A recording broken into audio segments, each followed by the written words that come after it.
आज हम बात करेंगे इंटरनल ऑडिट और एक्सटर्नल ऑडिट के अंतर के बारे में, डिफरेंस के बारे में। चलिए शुरू करते हैं। पहला पॉइंट रहेगा मीनिंग, इन दोनों का मायना क्या है। Internal audit is an audit function performed within an organization by an internal auditing team. देखिए, इंटरनल ऑडिट वो ऑडिट फंक्शन है, वो ऑडिट की प्रक्रिया है जो एक ऑर्गेनाइजेशन के अंदर किया जाता है। कौन करता है? Internal auditing team. आप ही के ऑर्गेनाइजेशन के कुछ काम करने वाले एम्प्लॉइज को ही बोला जाता है कि आप आकर हमारा इंटरनल ऑडिट कर दीजिए। उन ऑर्गेनाइजेशन के अंदर के भीतर ये ऑडिट फंक्शन किया जाता है और उन्हीं ऑर्गेनाइजेशन के कोई भी काम करने वाले जो आपको समझदार इंसान लगते हैं या आपको लगता है कि वो इस कार्य में कुशल हो सकते हैं, आप उनकी ड्यूटी लगा देते हैं कि आप आकर हमारा ऑडिट कर दीजिए। This is an audit conducted by a department with in the business. आपके अपने बिजनेस का ही डिपार्टमेंट होगा जो आकर आपके बिजनेस का ऑडिट करेगा। With the aim, उद्देश्य क्या है? To monitor the efficiency and processes and the controls. आपके काम करने के तरीके को, आपके काम करने की प्रक्रिया को थोड़ा बेटर बनाने का सुझाव भी दिया जाता है। क्या जो भी आपका प्रोसेस है, मान लीजिए आप एक टायर बना रहे हैं, ट्यूब बना रहे हैं, तो टायर ट्यूब बनाने का जो सारा प्रक्रिया है, सारा काम है, क्या वो ढंग से चल रहा है? आप अपने ही डिपार्टमेंट के, सेल्स डिपार्टमेंट, प्रोडक्शन डिपार्टमेंट, किसी भी डिपार्टमेंट के कुछ काम करने वाले लोगों को आगे लाएंगे और उन्हीं की ड्यूटी लगाएंगे कि आप हमारा इंटरनल ऑडिट कर दीजिए। इसका उद्देश्य बेसिकली ये रहता है कि आपके ऑर्गेनाइजेशन का जो प्रोसेस है, क्या वो बखूबी चल रहा है, क्या वो एफिशिएंटली चल रहा है, या उसमें कुछ खराबी है। उस खराबी को दूर करने के लिए उनके सुझाव भी लिए जाते हैं। और जो एक्सटर्नल ऑडिट है, ये वो ऑडिट फंक्शन है conducted by someone from outside the organization. कोई बाहर का आदमी आकर आपका ऑडिट करेगा। इसमें हम क्या कह रहे थे इंटरनल ऑडिट में? आपके ही बिजनेस का कोई बंदा, आपका ही कर्मचारी जो है वो आपका ऑडिट करेगा। यहाँ पर बाहर से कोई इंसान आएगा, उसका आपसे लेना देना कोई नहीं। This is performed by an independent firm. कोई बाहर की ऑडिट फर्म होगी जिसको आप हायर करेंगे और वो आपका ऑडिट कंडक्ट करेगी।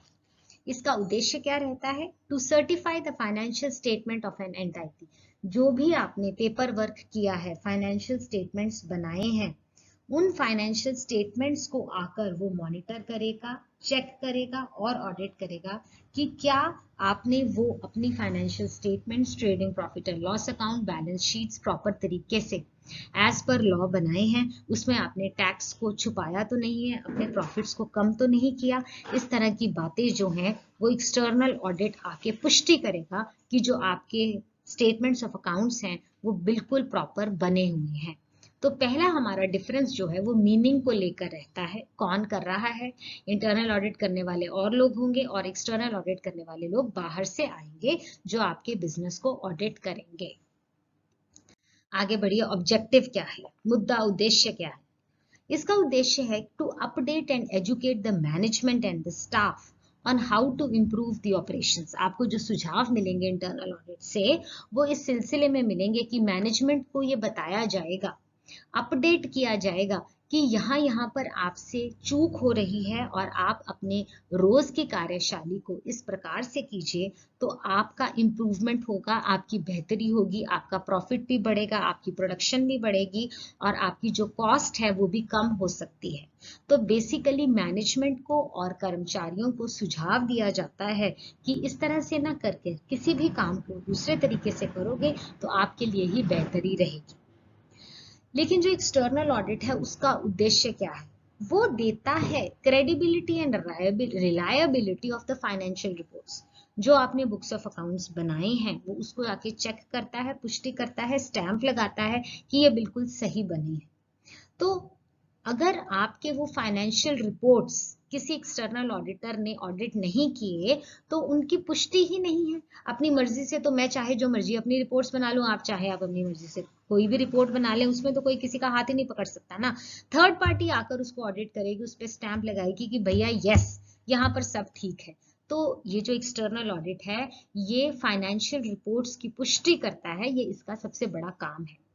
अब ये रिपोर्ट्स किसके काम आती हैं? ये रिपोर्ट्स देखी जाती हैं शेयर होल्डर्स के द्वारा, क्रेडिटर्स के द्वारा और इन्वेस्टर्स के द्वारा। कोई आपके बिजनेस में इन्वेस्ट करेगा, क्यों करेगा? वो सबसे पहले एक्सटर्नल ऑडिटर की रिपोर्ट देखेगा कि आप सही तरीके से चल रहे हो, जितना प्रॉफिट आप कोट कर रहे हो वो सच में इतना ही कोटेड है।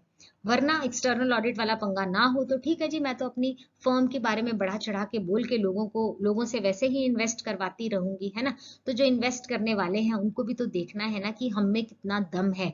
तो वो जो दम की पुष्टि है वो एक्सटर्नल ऑडिटर ही करेगा। तभी कोई आपके शेयर्स खरीदेगा, तभी आपको क्रेडिटर्स मिलेंगे, उधारी पर सामान मिलेगा और तभी कोई आपके बिजनेस में इन्वेस्ट करेगा। तो एक्सटर्नल ऑडिट का बहुत बड़ा फायदा ये है कि ये इन तीनों पार्टीज को संभालने में बहुत आसानी करता है। और इंटरनल ऑडिट मैनेजमेंट और स्टाफ को सजेशंस देता है, को सुझाव देता है कि आप अपने बिजनेस को कैसे बढ़िया तरीके से और बढ़िया बना सकते हो। थर्ड पॉइंट आता है purpose. Internal audit helps and guides the management को गाइडेंस दी जाती है, सुझाव दिए जाते हैं, बातें बताई जाती हैं। Internal audit reviews the financial reports, the operations, the processes, internal control, internal system. तो जो आपके दिन की कार्यशैली है, इंटरनल ऑडिटर उसको देखेगा, स्टडी करेगा और उसमें बेहतरी के सुझाव देगा।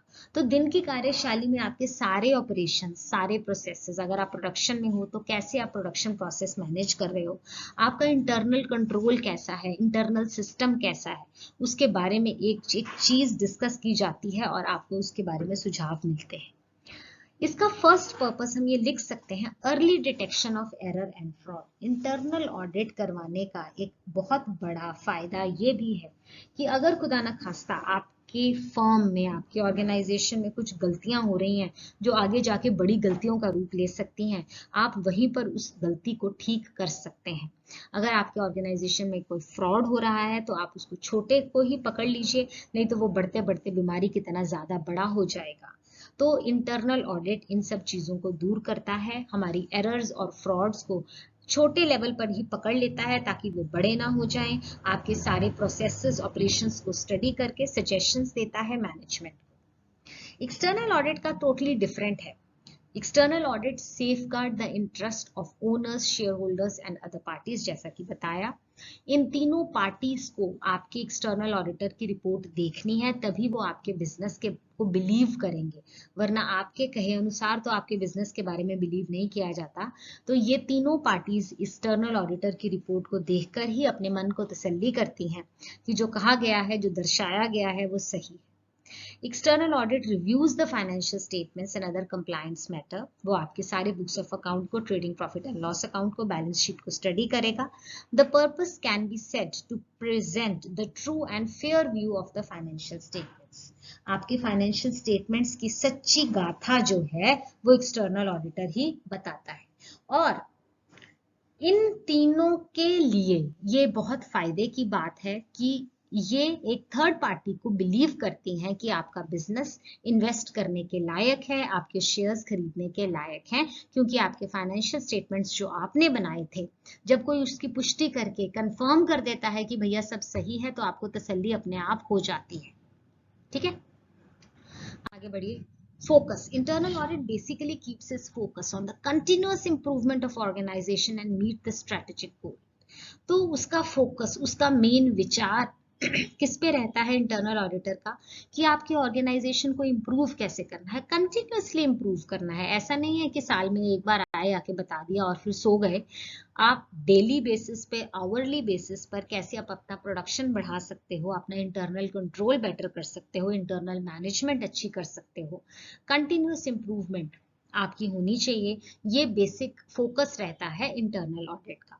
And meet strategic goals. आप अपने कॉम्पिटिटर को कैसे नीचे कर सकते हो, आप उससे आगे कैसे निकल सकते हो, किस फील्ड में वो आपको आगे जा रहा है और जिसमें आपको उससे कॉम्पीट करके आगे बढ़ना है। तो ये सब स्ट्रेटजीज जो हैं, ये मीट करने के लिए इंटरनल ऑडिट बहुत काम आता है।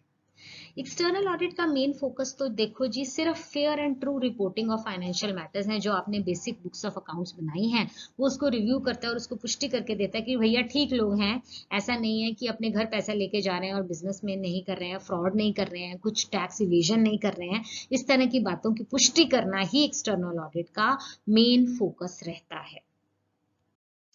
कंट्रोल, अगला पॉइंट आता है जी आपका control. Internal audit is conducted under the control of management. कौन कंडक्ट करवा रहा है इंटरनल ऑडिट? मैनेजमेंट कंडक्ट करवा रहा है। कौन करेगा? जिसको मैनेजमेंट चाहेगा वो कर लेगा इंटरनल ऑडिट को, है ना। तो सारा का सारा जो फोकस है, जो मेन मोटिव है, जो क्या होना है, कैसे होना है, वो मैनेजमेंट के अंडर रहता है। सारा का सारा control, the magic wand lies with the management. ठीक है। एक्सटर्नल ऑडिटर कभी भी मैनेजमेंट नहीं करवाता। It is not under the control of management. It is conducted by N independent body, third person, third party. आप ऑडिट फर्म के लिए काम कर रहे होगे और आप आओगे और अपना ऑडिट करके जाओगे, तो इंडिपेंडेंट बॉडी जो है वो आपका एक्सटर्नल ऑडिट करती है। और जो इंटरनल ऑडिट है वो तो मैनेजमेंट नहीं करवाना है, जिससे चाहे करवा ले। ठीक है जी। Next is the timing.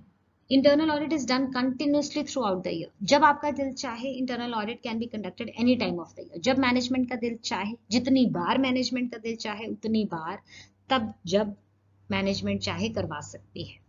External audit is the single annual audit. भैया साल में एक ही बार होना है। It is conducted once periodically. Management का इसमें कोई कंट्रोल नहीं है, मैनेजमेंट की इसमें कोई विल नहीं है। ये बाहर से होना है और साल में एक ही बार होना है। तो हमारा ये टॉपिक था टाइमिंग, दोनों में टाइमिंग का अंतर। प्रोफेशनल क्वालिफिकेशन, देखिए प्रोफेशनल क्वालिफिकेशन की कोई जरूरत ही नहीं है to conduct an internal audit. अगर आपके ऑर्गेनाइजेशन में कोई बुजुर्गवार हैं जो बहुत समझदार हैं, जो बहुत वाइज हैं, आप उन्हीं से ही अपना इंटरनल ऑडिट करवा लीजिए और अपने सुझाव बुझाव ले लीजिए। उनकी क्या क्वालिफिकेशन है या नहीं ये कोई मान्यता नहीं रखती। आपके पास है डिग्री तो बहुत अच्छी बात है, आप तब भी कर सकते हो। अगर आपके पास डिग्री नहीं है तो भी बहुत अच्छी बात है, तब भी आप इंटरनल ऑडिट कर सकते हो। एक्सटर्नल ऑडिट में professional qualification is the must to conduct external audit. बिना प्रोफेशनल क्वालिफिकेशन के एक्सटर्नल ऑडिट आप कर ही नहीं पाओगे।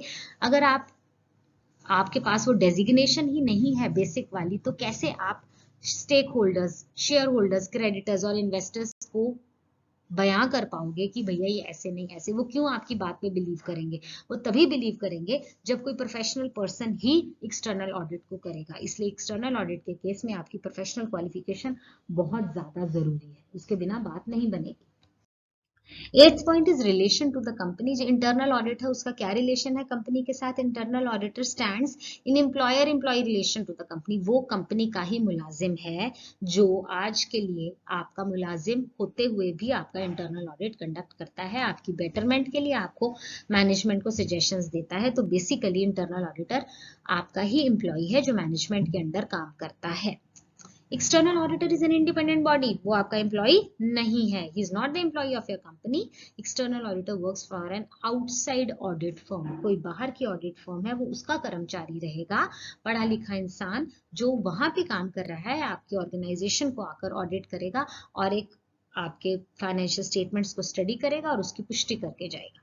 तो 8 पॉइंट था जी रिलेशनशिप क्या रहता है इन दोनों ऑडिटर्स का कंपनी के साथ। नाइन्थ पॉइंट इज कंपलसरी और नॉट। इंटरनल ऑडिट किसी भी एंगल से कंपलसरी नहीं है, जरूरी नहीं है। ऑर्गेनाइजेशन में और may not get it done, आपकी मर्जी है। आपको अच्छा लग रहा है और इंटरनल ऑडिट करवाना, आप करवाइए। कितनी बार करवाना है, जितनी बार आपको अच्छा लग रहा है आप उतनी बार करवाइए। कोई लॉ की कोई कंपल्शन नहीं है। एक्सटर्नल ऑडिट इज कंपल्सरी, यहाँ पर कंपल्शन है, जरूरी है। Organization is legally bound to get external audit conducted. आपको करवाना है तो करवाना ही पड़ेगा, आपकी मर्जी है चाहे नहीं। Okay, so 9th point was compulsion or not. Number 10 is the scope. देखिए इंटरनल ऑडिट का छोटा सा स्कोप है क्योंकि पार्ट ऑफ मैनेजमेंट है, मैनेजमेंट की टीम है, उसी में से कुछ लोग आकर आपको ऑडिट कर जाते हैं, तो it is a smaller scope. और एक्सटर्नल ऑडिट का वाइड और लार्जर स्कोप रहता है।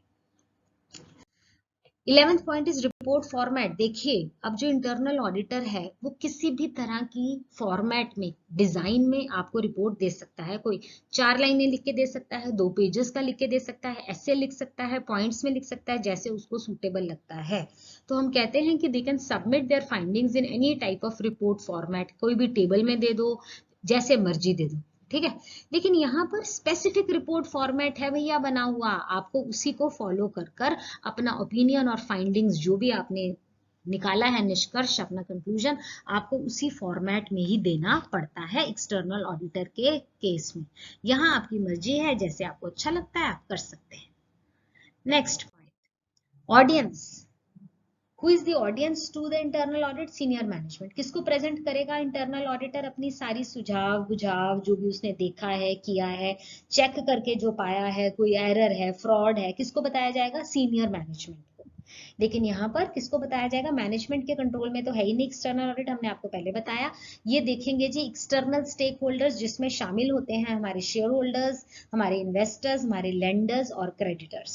ठीक है, तो ये रिपोर्ट बेसिकली सीनियर मैनेजमेंट के लिए बनती है और ये रिपोर्ट बनती है एक्सटर्नल स्टेक होल्डर्स के लिए, जो भी बेनिफिशियरीज हो सकते हैं। 13th point is the perspective. देखिए इंटरनल ऑडिटर जो है वो आपके पिछले साल के काम को भी देखेगा और आने वाले साल के लिए भी आपको सुझाव देगा कि पिछले साल आपने ये गलतियां करी हैं, तो आने वाले साल में आप प्लीज इनको ना दोहराएं, उसके बजाय आप ये काम करें। तो हिस्ट्री पास्ट भी देखता है, फ्यूचर भी देखता है, फ्यूचर के बारे में भी आपको 4 बातें बताता है। लेकिन जो एक्सटर्नल ऑडिटर है उसको कोई लेना देना नहीं है आपके फ्यूचर से, वो सिर्फ आपकी हिस्टोरिक पिछले साल की आपकी रिपोर्ट्स देखेगा, बैलेंस शीट देखेगा, उसको टच करेगा, जज करेगा, स्टडी करेगा और अप्रूव करके चला जाएगा। तो हम ये कहते हैं कि ये historical as well as futuristic भी है, लेकिन ये फ्यूचरिस्टिक कुछ नहीं, ये सिर्फ हिस्टोरिकल है, पिछले साल के आपके अकाउंट्स को चेक करता है। ठीक है जी। अब आते हैं हम कंक्लूजन की तरफ। Internal audit helps the business meet the strategic goals and helps to detect frauds and errors. Internal audit आपके goals को achieve करने में आपकी मदद करता है, क्योंकि आपको सुझाव दिए जाते हैं मैनेजमेंट को कि आप ऐसे कीजिए और ऐसे ना कीजिए। और कोई भी छोटे मोटे फ्रॉड हो रहे हैं उनको छोटे लेवल पर ही पकड़ा जाता है, कोई गलतियां हो रही हैं उनको दोहराया ना जाए, उस गलती को वहीं पकड़कर उसको करेक्ट कर दिया जाए, ये इंटरनल ऑडिट करता है। It suggests to improve the operations and ensures that the internal governance is functioning properly.